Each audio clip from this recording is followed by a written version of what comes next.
ಭೀಮಾ ನದಿ ಅಬ್ಬರಕ್ಕೆ ವಿಜಯಪುರದಲ್ಲಿ ಸೃಷ್ಟಿಯಾದಂತಹ ಅವಾಂತರವನ್ನು ನೋಡಿದ್ವಿ. ಇನ್ನು ಕಲಬುರಗಿಯಲ್ಲೂ ಕೂಡ ಇದೇ ಪರಿಸ್ಥಿತಿ. ಅಲ್ಲೂ ಕೂಡ ಪ್ರವಾಹ. ಕಲಬುರಗಿಯ ಭೀಮಾ ನದಿಯಲ್ಲಿ ಮುಂದುವರೆದ ಪ್ರವಾಹ ಪರಿಸ್ಥಿತಿ. ಅಫಜಲ್ಪುರ ಸೊನ್ನಾ ಬ್ಯಾರೇಜ್ನಿಂದ ಭೀಮಾ ನದಿಗೆ ಅಪಾರ ಪ್ರಮಾಣದಲ್ಲಿ ನೀರನ್ನು ರಿಲೀಸ್ ಮಾಡಲಾಗಿದೆ. ಅಫಜಲ್ಪುರ ಜೇವರ್ಗಿ ತಾಲೂಕಿನ ಹಲವು ಗ್ರಾಮಗಳಿಗೆ ಈಗ ಜಲದಿಗ್ಬಂಧನ. ಭೀಮಾ ನದಿ ಪಾತ್ರದಲ್ಲಿ ರೆಡ್ ಅಲರ್ಟ್ ಅನ್ನು ಘೋಷಣೆ ಮಾಡಲಾಗಿದೆ. ಇವತ್ತು ಸೊನ್ನಾ ಬ್ರಿಡ್ಜ್ನಿಂದ ಮತ್ತಷ್ಟು ನೀರನ್ನು ರಿಲೀಸ್ ಮಾಡುವಂತಹ ಸಾಧ್ಯತೆ. ಇದು ಸಹಜವಾಗಿಯೇ ಸ್ಥಳೀಯರ ಟೆನ್ಷನನ್ನು ಮತ್ತಷ್ಟು ಜಾಸ್ತಿ ಮಾಡಿದೆ. ಒಂದು ಕಡೆ ಗ್ರಾಮಕ್ಕೆ ಗ್ರಾಮಗಳು, ಮತ್ತೊಂದು ಕಡೆ ಜಮೀನುಗಳು, ರಸ್ತೆಗಳು ಎಲ್ಲವೂ ಕೂಡ ನದಿ ನೀರು ಆವರಿಸಿಕೊಂಡಿದೆ, ಆಪೋಷಣ ಪಡೆದುಕೊಂಡಿದೆ. ಜನ ಕಂಗಾಲಾಗಿದ್ದಾರೆ. ಮುಂದೆ ಹೆಂಗೆ ಬದುಕನ್ನು ನಡೆಸಬೇಕು ಅನ್ನೋದನ್ನು ಯೋಚನೆ ಮಾಡಬೇಕಾದಂತಹ ಪರಿಸ್ಥಿತಿಯನ್ನು ಮಹಾರಾಷ್ಟ್ರದಲ್ಲಿ ಸುರಿತಾ ಇರುವಂತಹ ಮಳೆ ಸೃಷ್ಟಿ ಮಾಡಿದೆ. ಕಲಬುರಗಿಯಲ್ಲೂ ಕೂಡ ಭೀಮಾ ನದಿ ಅಬ್ಬರಿಸ್ತಾ ಇದೆ. ಅದರ ಪರಿಣಾಮ ಸಾಲು ಸಾಲು ಅವಾಂತರಗಳು ಸೃಷ್ಟಿಯಾಗ್ತಾ ಇದೆ. ನದಿ ಪಾತ್ರದ ಜನರಲ್ಲಿ, ಗ್ರಾಮಗಳಿಗೆ ಈಗಾಗಲೇ ನೆರೆ ಆವರಿಸಿಕೊಂಡಿರುವಂಥದ್ದು. ನೆರೆಯಲ್ಲಿ ಸಿಲುಕಿಕೊಂಡವರನ್ನು ಸ್ಥಳಾಂತರಿಸುವಂತಹ ಕೆಲಸ ಕೂಡ ಸಾಗ್ತಾ ಇದೆ. ಇದರ ನಡುವೆ ಮತ್ತಷ್ಟು ಪ್ರವಾಹದ ಆತಂಕ ವಿಸ್ತರಿಸಿಕೊಳ್ಳುವಂತಹ ಸಾಧ್ಯತೆ. ನಿರಂತರವಾಗಿ ಸುರಿತಾ ಇರುವಂತಹ ಮಳೆ ಸಾಲು ಸಾಲು ಸಮಸ್ಯೆಗಳನ್ನು ಸೃಷ್ಟಿ ಮಾಡ್ತಾ ಇದೆ. ಪುಣ್ಯಕ್ಷೇತ್ರ ಗಾಣಗಾಪುರವನ್ನು ಭೀಮೆಯ ನೀರು ಸಂಪೂರ್ಣವಾಗಿ ಸುತ್ತುವರೆದಿದೆ. ಗಾಣಗಾಪುರ ಸಂಗಮದಲ್ಲಿರುವಂತಹ ದತ್ತನ ಸನ್ನಿಧಿ ಸಂಪೂರ್ಣವಾಗಿ ಮುಳುಗಡೆಯಾಗಿದೆ. ಅತ್ತ ಚಿಂಚೋಳಿ ತಾಲೂಕಿನ ಸೇತುವೆಗಳು ಸಂಪೂರ್ಣವಾಗಿ ಮುಳುಗಡೆಯಾಗಿದ್ದು ಜನರ ಓಡಾಟಕ್ಕೆ ಈಗ ಹಾದಿನೇ ಇಲ್ಲದಂತಾಗಿದೆ. ಸೇಡಂ ತಾಲೂಕಿನ ಗ್ರಾಮ ಸಟಪಟನಹಳ್ಳಿಯಲ್ಲಿ ನೀರು ಗ್ರಾಮಕ್ಕೆ ನುಗ್ಗಿಬಿಟ್ಟಿದೆ. 2 ದಿನ ಶಾಲೆಗಳಿಗೆ ರಜೆಯನ್ನು ಘೋಷಿಸಿ ಜಿಲ್ಲಾಧಿಕಾರಿಗಳು ಆದೇಶವನ್ನು ಹೊರಡಿಸಿದ್ದಾರೆ. ಈಗ ದಸರಾ ಇದೆ, ಶಾಲೆಗಳಿಗೆ ರಜೆ ಇರುತ್ತೆ.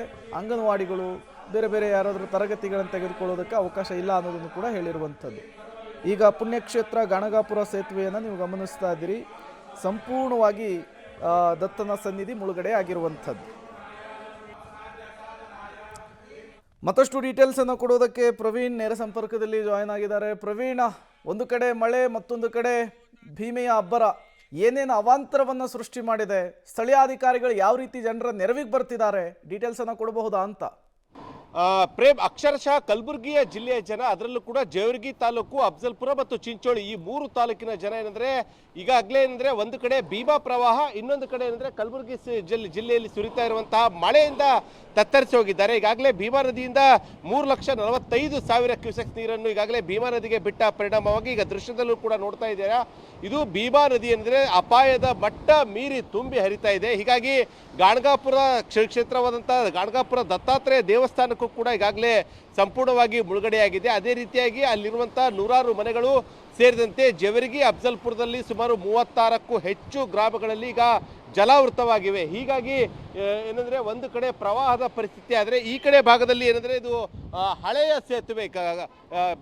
ಸಾಮಾನ್ಯವಾಗಿ ಕಲಬುರಗಿಯಿಂದ ವಿಜಯಪುರ ಮಾರ್ಗವಾಗಿ ಬೆಂಗಳೂರು ಹೋಗಬೇಕಾದ್ರೆ ಅದು ರಸ್ತೆ ಸಂಪರ್ಕ ಕಲ್ಪಿಸುವಂತಹ ಹಳೆಯ ಒಂದು ಸೇತುವೆ ಈಗ ಸಂಪೂರ್ಣವಾಗಿ ಮುಳುಗಡೆಯಾಗಿದೆ. ಇನ್ನು ಹೊಸ ಸೇತುವೆ ಭಾಗದಲ್ಲೂ ಕೂಡ ಏನು ದೃಶ್ಯ ಬೇರೆ ಆಗಿಲ್ಲ. ಈ ಕಡೆ ಭಾಗದಲ್ಲಿ ಕೂಡ ನೋಡ್ತಾ ಇದ್ದೀರಾ ಪ್ರೇಮ್, ಏನಂದ್ರೆ ಈ ಒಂದು ರಭಸವಾಗಿ ನೀರು ಹರಿತಾ ಇರೋದ್ರಿಂದ ಈ ಒಂದು ಹೊಸ ಸೇತುವೆಯ ಮೇಲ್ಭಾಗದಲ್ಲಿ ಏನಂದ್ರೆ ಒಂದು ರೀತಿಯಲ್ಲಿ ಏನಂದ್ರೆ ಕಾರಂಜಿ ತರ ನೀರು ಏನಂದ್ರೆ ಈ ಒಂದು ಬ್ರಿಡ್ಜ್ ನ ಮೇಲ್ಭಾಗದಲ್ಲಿ ಚಿಮ್ತಾ ಇದೆ. ಅಂದ್ರೆ ಯಾವ ಸ್ಪೀಡ್ ಅಲ್ಲಿ ಈ ಒಂದು ಭೀಮಾ ನದಿಯ ಪ್ರವಾಹ ಇದೆ ಅಂತ ಇಲ್ಲಿ ಅರ್ಥ ಮಾಡ್ಕೊಳ್ಬಹುದು.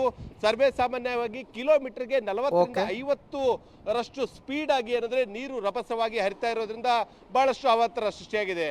Prem, okay, thank you Praveen ತಮ್ಮೆಲ್ಲ ಮಾಹಿತಿಗಾಗಿ. ಒಟ್ಟಾರೆಯಾಗಿ ಕಲಬುರಗಿಯಲ್ಲಿ ಮಳೆಯ ಅಬ್ಬರ ಮುಂದುವರೆದಿದೆ. ನೀವು ಕೂಡ ಡ್ರೋನ್ ವಿಜುವಲ್ಸನ್ನು ಗಮನಿಸ್ತಾ ಇದ್ದೀರಿ. ಕಣ್ಣು ಹಾಯಿಸಿದಷ್ಟು ಉದ್ದಕ್ಕೂ ಕೂಡ ಬರೀ ನೀರೇ ಕಾಣಿಸ್ಕೊಳ್ತಾ ಇದೆ. ಗ್ರಾಮಕ್ಕೆ ಗ್ರಾಮಗಳು, ಹೊಲ ಗದ್ದೆಗಳು, ರಸ್ತೆಗಳು, ಸೇತುವೆಗಳು ಸಂಪೂರ್ಣವಾಗಿ ಈಗ ಜಲಮಯವಾಗಿರುವಂಥದ್ದು. ಎಲ್ಲ ಕಡೆಗಳಲ್ಲೂ ಕೂಡ ಭೀಮಾ ನದಿಯ ನೀರು ಆವರಿಸಿಕೊಂಡಿರುವಂಥದ್ದು. ಪ್ರವಾಹದ ಪರಿಸ್ಥಿತಿಗೆ ಜನ ಅಕ್ಷರಶಃ ನಲುಗಿ ಹೋಗಿದ್ದಾರೆ. ಬದುಕು ಮೂರಾವೊಟ್ಟೆಯಾಗಿ ಹೋಗಿದೆ. ಹೀಗೆ ಮಳೆ ಮುಂದುವರೆದ್ರೆ ಮತ್ತಷ್ಟು ಆತಂಕ ಎದುರಾಗುವಂತಹ ಸಾಧ್ಯತೆ ಇದೆ.